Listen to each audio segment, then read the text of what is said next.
दोस्तों, बैंक शब्द के बारे में तो आप सबने सुना ही होगा, लेकिन बैंक क्या काम करती है, बैंक की हिस्ट्री क्या है, ये सब कुछ क्या आपको जानना है। और अगर जानना है तो ये वीडियो को पूरा देखना। आज हम लोग समझेंगे पूरा बैंक के बारे में, जिस चैप्टर का नाम है बैंकिंग एंड मॉनेटरी पॉलिसी। मैं हूं ब्रजेश दवे, आपका फ्रेंड और इकोनॉमिक्स ट्यूटर। एक बार फिर से आप सब लोगों का स्वागत है हमारे यूट्यूब चैनल पर। तो दोस्तों, बैंक क्या काम करता है आप जानते हो? अगर मुझे कोई पूछे एक लाइन में कि बैंक क्या काम करती है, तो मैं उनको बताऊंगा। आपने बैंक शब्द तो सुना है, लेकिन अगर आपको कोई पूछे कि बैंक क्या काम करती है, तो बैंक क्या काम करती है? इसकी टोपी उसके सर। क्या काम करती है? इसकी टोपी उसके सर। सही सुना आपने। कैसे? अब ध्यान से सुनना। इस दुनिया में दो तरह के लोग हैं। एक ऐसे लोग हैं जिनके पास बहुत ज्यादा पैसे हैं, जिनको बोलते हैं सेवर्स, जो पैसे बचाने वाले, जिनके पास ज्यादा पैसे हैं। और एक तरफ ऐसे लोग हैं नीडी, जो जरूरतमंद है, जिनको कोई ना कोई रीजन की वजह से पैसा चाहिए। इस दुनिया में बहुत कम लोग ऐसे होते हैं जो हमें पैसे की मदद करते हैं। बाकी जब भी हम जाएंगे, भाई पैसे चाहिए, तो कुछ ना कुछ बहाने बोलेंगे। हमारे रिलेटिव्स भी ऐसे ही होते हैं। मतलब मैं सबके बारे में नहीं बोल रहा हूँ, बहुत नसीब वाले होते हैं कि जिनको पैसे से कोई मदद करता है। बाकी आप अपने घर पे जो बुजुर्ग लोग हैं उनसे पूछ सकते हैं कि जब पैसे मांगने हम डायरेक्टली किसी के पास जाते हैं, तो बहुत कम लोग ऐसे होते हैं नसीब वाले जिनको फाइनेंशियल मदद मिलती है। बाकी अगर ये नीडी, मैं क्यों आपको ये बता रहा हूं, आप ध्यान से सुनना। ये नीडी अगर सेवर के पास डायरेक्टली जाए कि भैया मुझे पैसे दो, मुझे काम है, आपके पास ज्यादा पैसे पड़े, मुझे पैसे दो, मुझे काम है, मैं आपको थोड़े समय के बाद पैसे वापस दे दूंगा, तो ये सेवर्स को भरोसा नहीं आएगा। और उसने भी अपनी मेहनत करके ये पैसे बचाए हैं, वो बोलेगा भैया मैं क्यों दूं पैसे।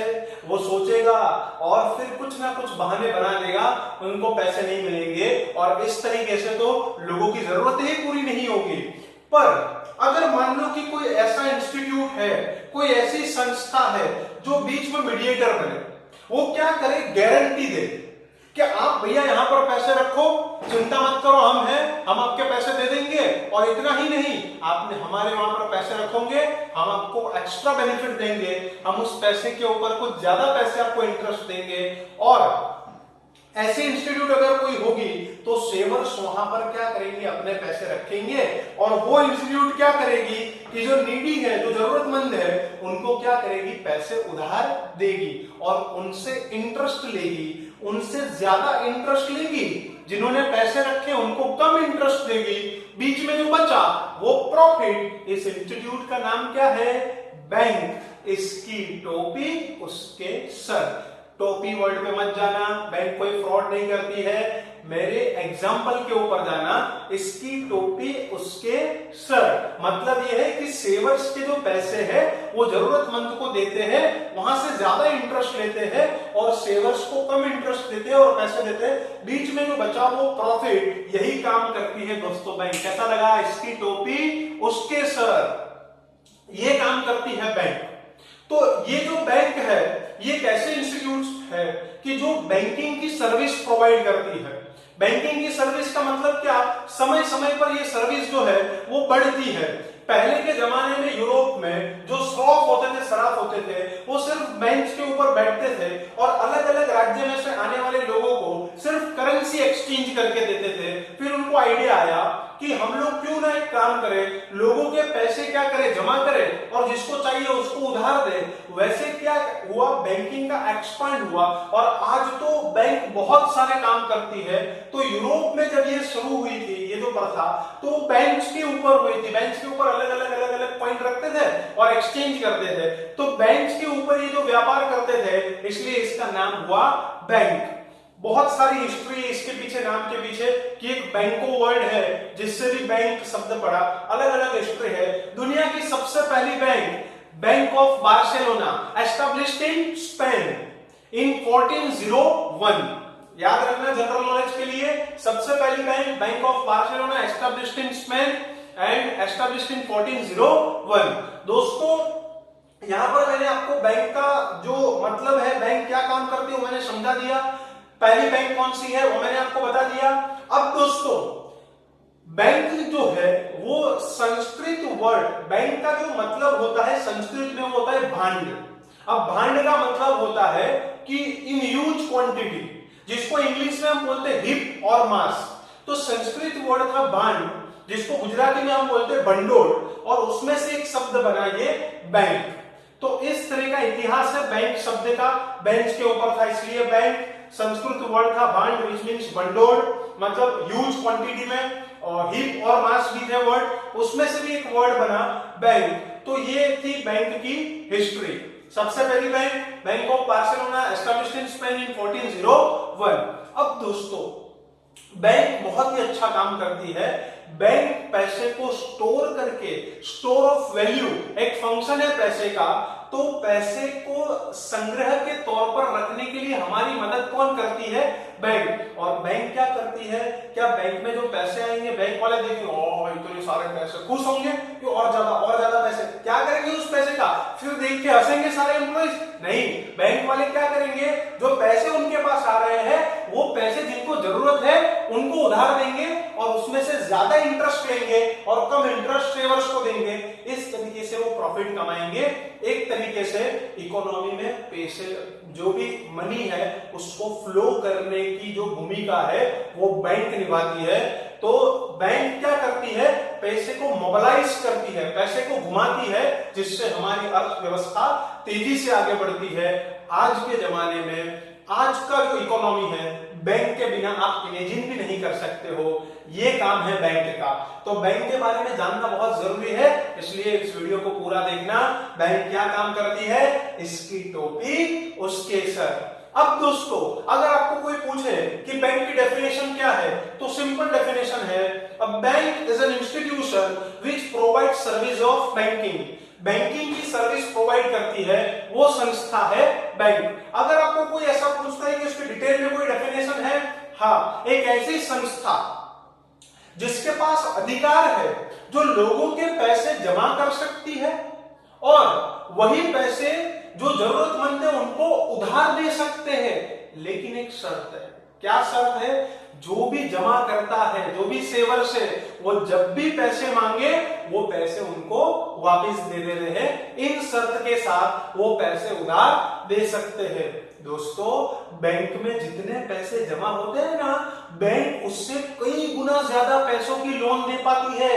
ये कोई जादू नहीं है, बैंक का एक काम है क्रेडिट क्रिएशन। वो क्रेडिट क्रिएशन की मदद से क्या करती है बैंक, जितने पैसे आते हैं उससे कई गुना ज्यादा वो लोग लोन दे पाते हैं और पूरी इकोनॉमी में पैसे का सर्कुलेशन बढ़ाते हैं। तो बैंक बहुत ही अच्छा काम करते हैं। आज के समय में हमारे लिए पैसे को स्टोर करना बहुत ही आसान हो गया है बिकॉज ऑफ बैंकिंग सिस्टम।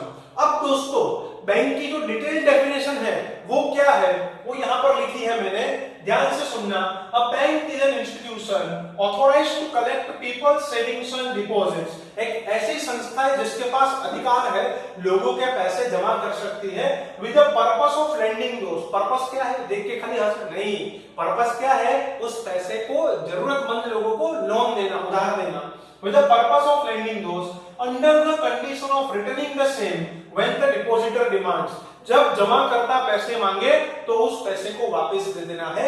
दो डेफिनेशन मैंने यहाँ पर आप लोगों को समझाई।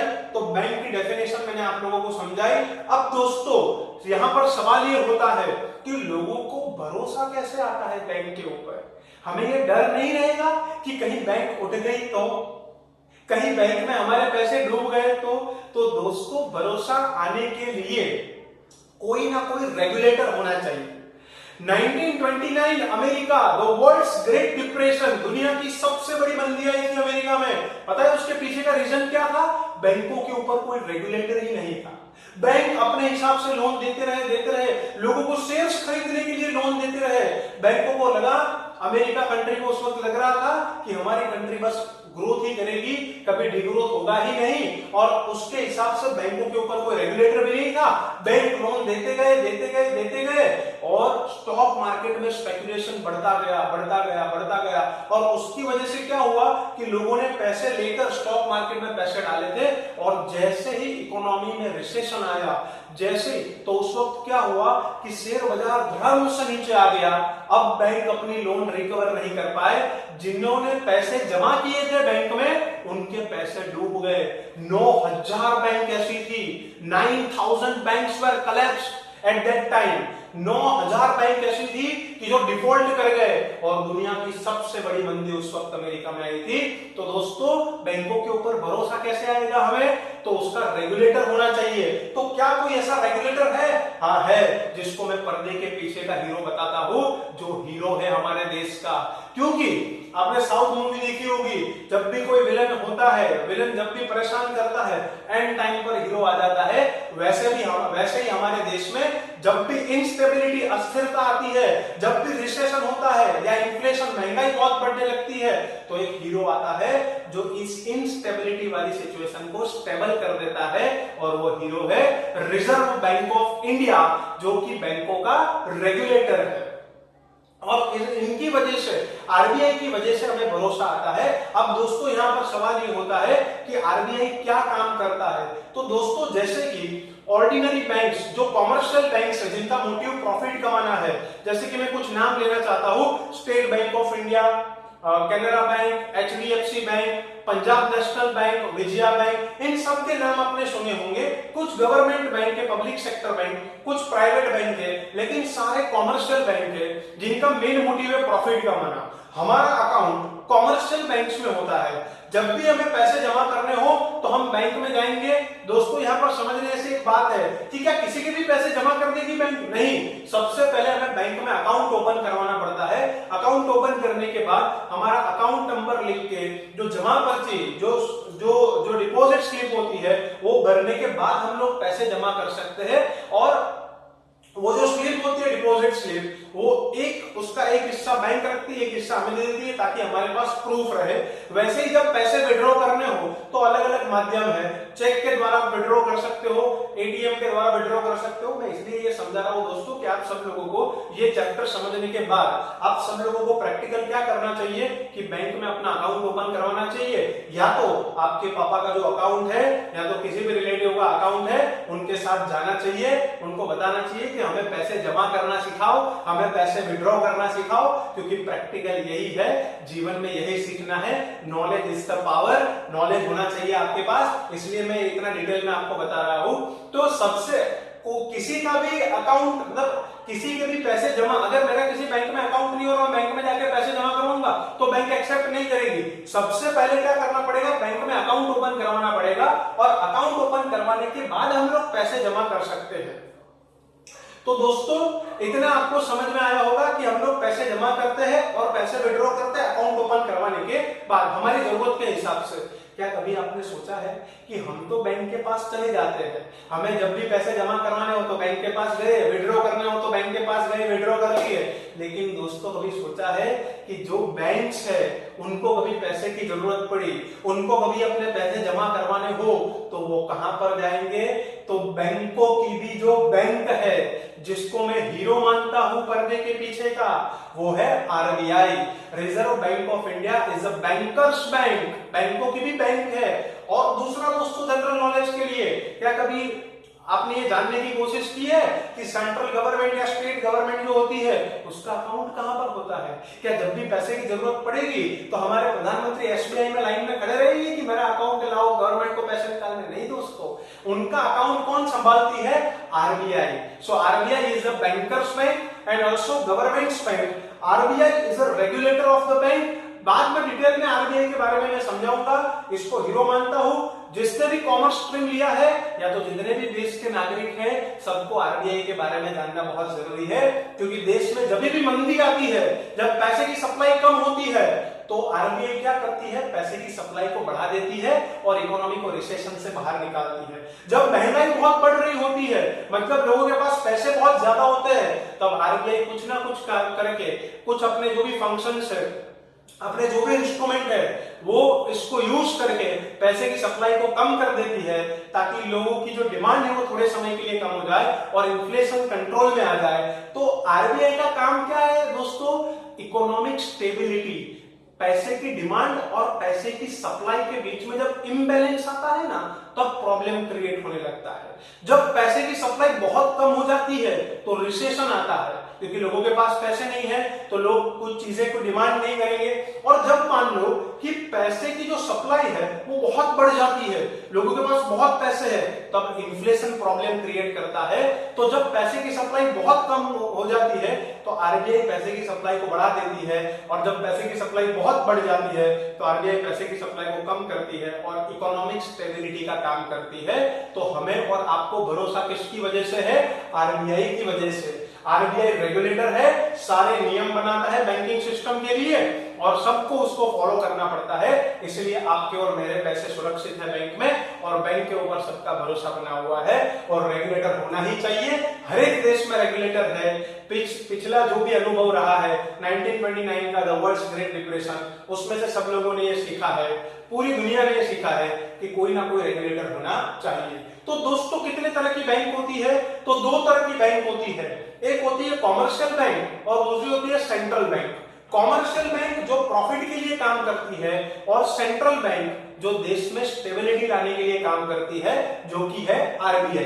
तो दो तरह की बैंक होती है, एक कॉमर्शियल बैंक जो मैं बोल रहा हूं कि जो लोगों से पैसे जमा करते हैं और जिसको जरूरत है उसको पैसे देते हैं, तो एक है कॉमर्शियल बैंक और दूसरा है सेंट्रल बैंक। सेंट्रल बैंक मतलब रिजर्व बैंक ऑफ इंडिया, पर्दे के पीछे का हीरो सेंट्रल बैंक, जो हमारे देश में इकोनॉमिक स्टेबिलिटी लाने का काम करते हैं। तो दोस्तों बैंकिंग सिस्टम के बारे में आपको ऊपर ऊपर से समझ में आ गया होगा।